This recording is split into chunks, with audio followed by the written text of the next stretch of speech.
IPEF। अब ये जो फ्रेमवर्क है ये बड़ा ही इनोवेटिव फ्रेमवर्क है। ये कोई फ्री ट्रेड एग्रीमेंट नहीं है, ठीक है। ये एक ट्रेड फैसिलिटेशन एग्रीमेंट है जिससे ट्रेड फैसिलिटेट होगा, ट्रेड आसान बनेगा।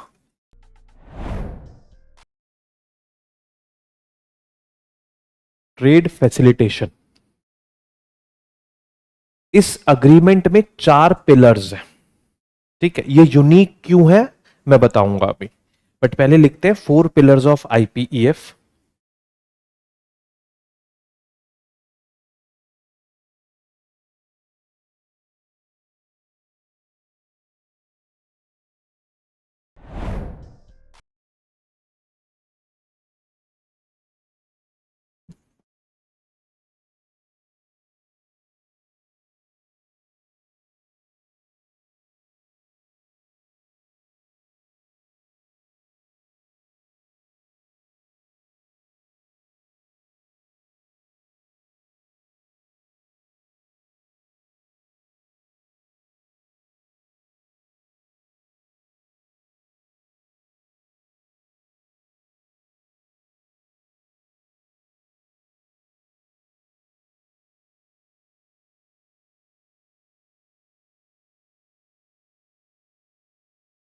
पहला है फेयर एंड रेजिलियंट ट्रेड, दूसरा है सप्लाई चेन रेजिलियंस, तीसरा है इंफ्रा एंड डीकार्बनाइजेशन, मतलब क्लाइमेट चेंज वगैरह, सस्टेनेबल डेवलपमेंट वगैरह, इन सबसे रिलेटेड है ये। है tax and anti corruption.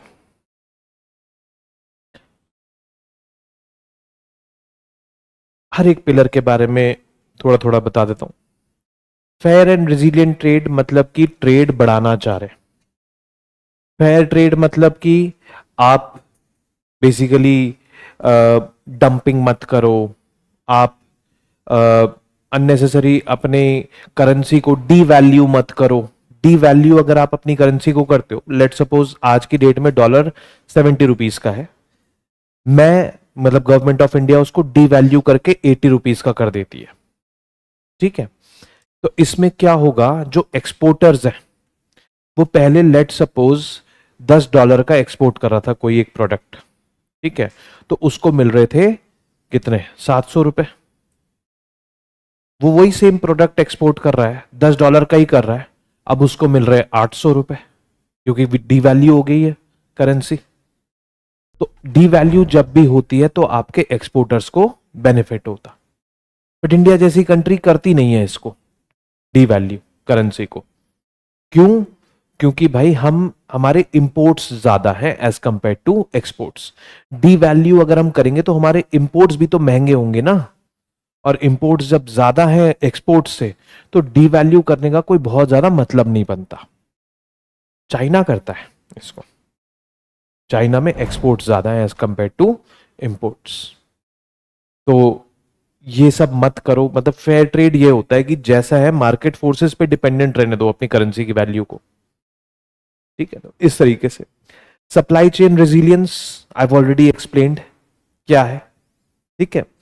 Infra and decarbonisation, infrastructure बनाओ, पोर्ट्स हो गए, कनेक्टिविटी टू द पोर्ट्स हो गई, रोड है, रेल है, और इस तरीके से प्रोजेक्ट ये इंफ्रास्ट्रक्चर बनाओ कि वो एनवायरमेंट फ्रेंडली हो।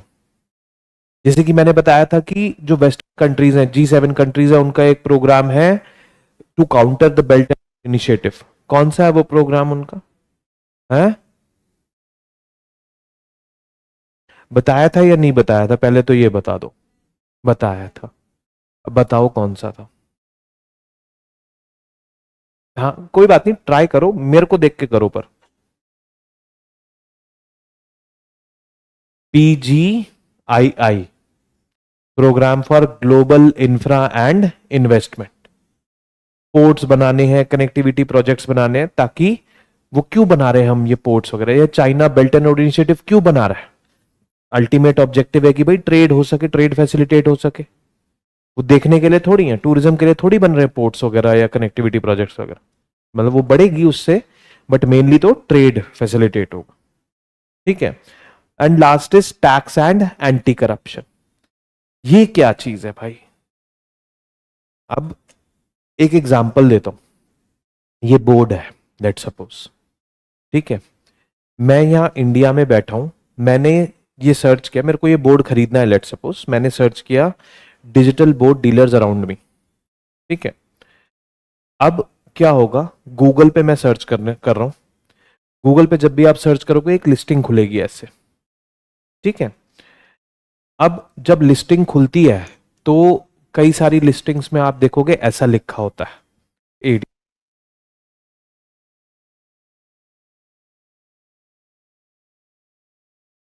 जिनके ऊपर, जिनकी लिस्टिंग के ऊपर ये इस तरीके से लिखा है, इन लोगों ने गूगल को पैसे दिए हैं ताकि इनकी लिस्टिंग ऊपर दिख सके। एडी मींस एड, ठीक है। अब मान लो कोई एक कंपनी है यूएसए की, उसने दिए गूगल को पैसे, Google is also headquartered in USA, वहीं दिए पैसे और अमेरिका में, बट उसका जो एड रन हो रहा है वो हो रहा है यहां पे इंडिया में, मेरे को दिख रहा है। मैंने वो प्रोडक्ट उससे खरीद लिया, मैंने उस कंपनी को पैसे दे दिए, उस कंपनी ने गूगल को पे किया था, गूगल की इनकम बढ़ी, गूगल ने किसको टैक्स पे किया? अमेरिका की गवर्नमेंट को। उस कंपनी की इनकम बढ़ी, मैंने जब उससे लिया ये, उस कंपनी ने किसको टैक्स पे किया? इंडियन गवर्नमेंट के पास क्या आया?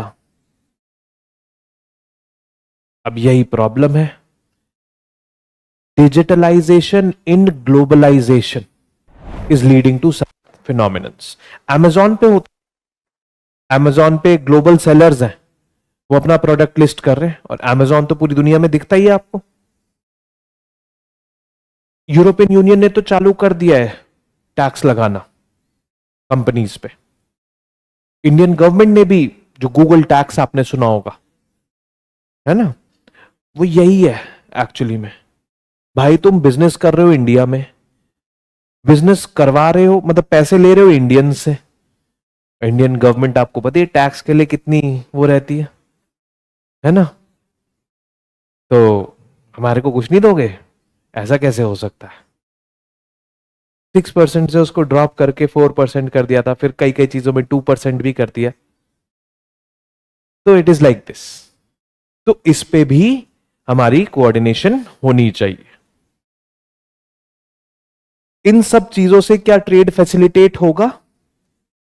That is why it is called as a trade facilitation agreement. But ये यूनिक क्यों है ये मैंने नहीं बताया अभी तक आपको। ये यूनिक इसलिए है कि इसकी जो मेंबर कंट्रीज है ना, उनके पास चॉइस है, आप इन तीन में से एक पिलर का भी पार्ट बन सकते हो, दो का भी बन सकते हो, तीन का भी बन सकते हो और चारों का भी बन सकते हो, आपकी चॉइस है, as simple as that. Zero किसी का भी नहीं बनोगे तो आप धकेल के बाहर कर दिए जाओगे ना, क्या कर रहे हो आप इस अग्रीमेंट में, आपका काम क्या है भाई? तो इट इज लाइक दिस। अब देखने वाली बात यह है कि इंडिया ने किस पे कर रखा है। India is part of these three. India is not part of the fair and resilient trade वाला पिलर इन दिस, ठीक है। इसका ओरिजिन जो है 2021 के ईस्ट एशिया समिट में हुआ था।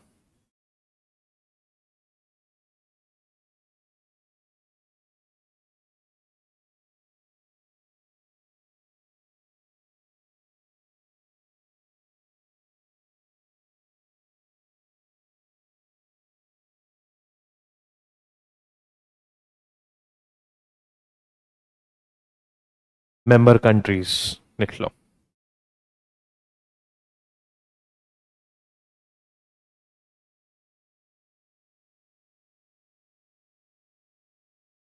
India,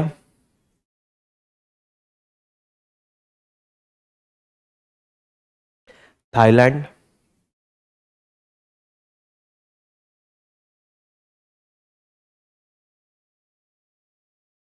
Malaysia,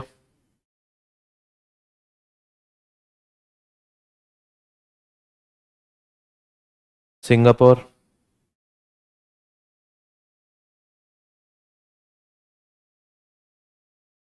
Indonesia,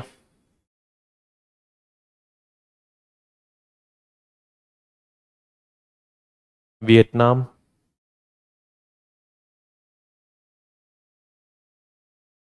south Korea,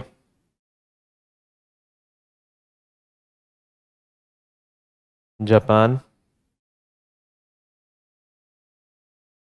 Philippines, Brunei,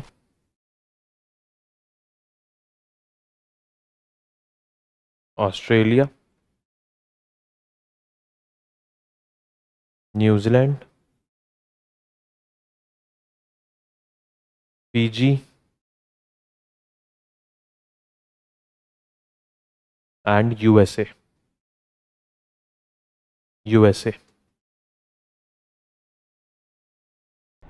If a statement comes that all ASEAN countries are part of Indo-Pacific Economic Framework, will this be true?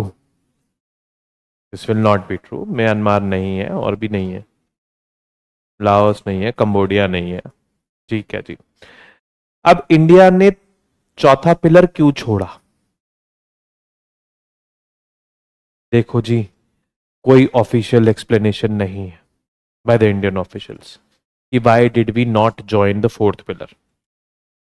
ठीक है, बट अगेन वही apprehensions हैं कि अगर हम फोर्थ पिलर ज्वाइन करते हैं तो there might be pressure on us to amend our IPR laws.